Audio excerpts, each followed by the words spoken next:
Yes, everybody. Question 118. The midpoint P of the line segment joining the points A 10,4 and B -2,0. ये बेटा हमारे पास दो points हैं. First point is A -10,4 और ये मेरा B पॉइंट है विच इज -2,0. कहते हैं there is a point P which is its midpoint. P, the midpoint P of the line segment lies on the line segment joining the points. ये जो है P point एक और line segment पे लाई कर रहा है. ठीक है जी.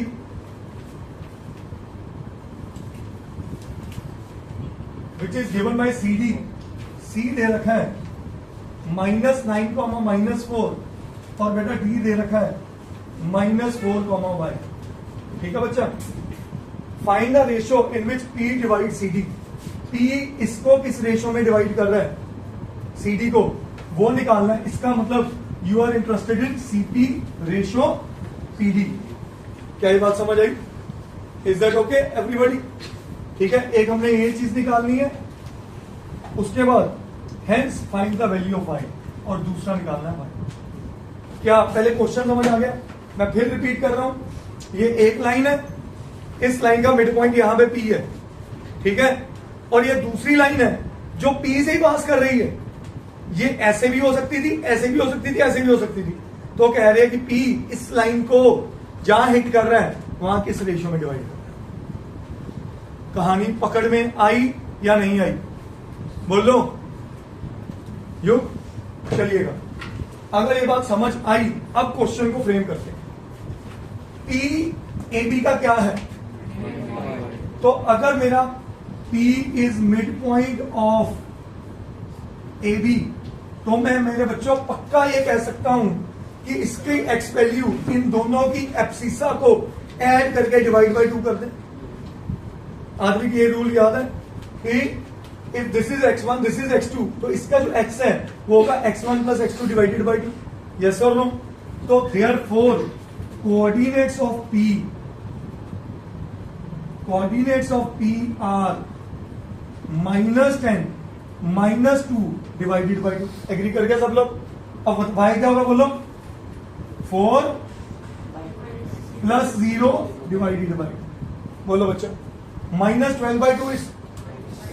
सो कोऑर्डिनेट्स ऑफ P क्या बने? -6 and 4/2 is.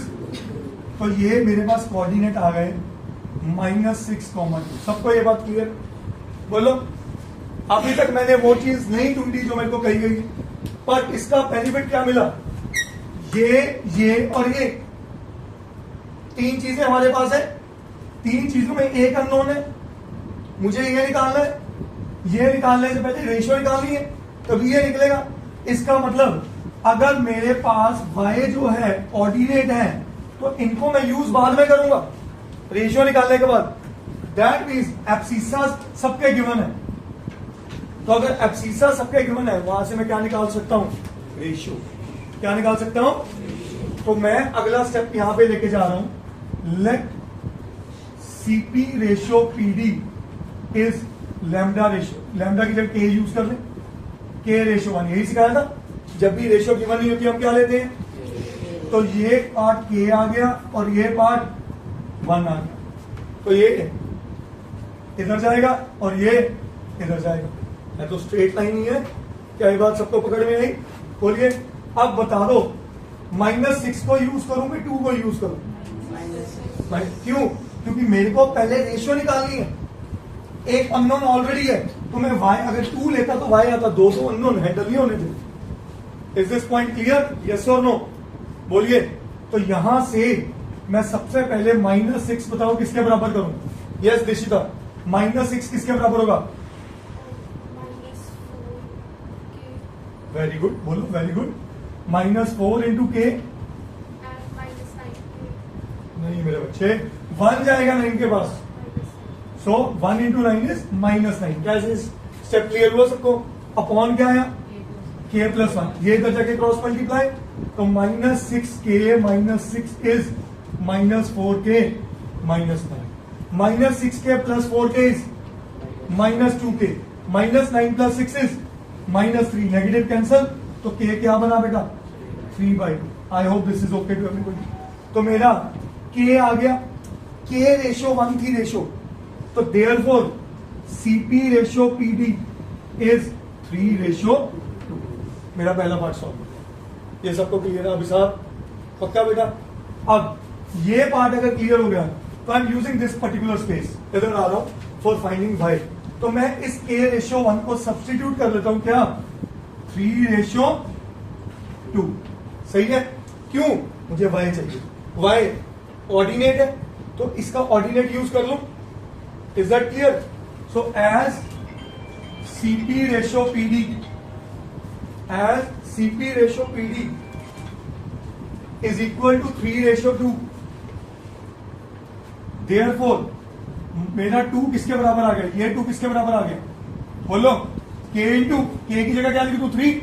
3 into y plus 2 into -4, तो क्या बन गया? -8 अपॉन 2 + 3 विच इज 5। क्या ये बात समझ आई सबको?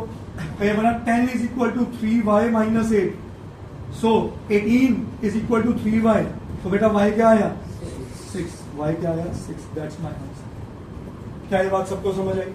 श्योर करिए।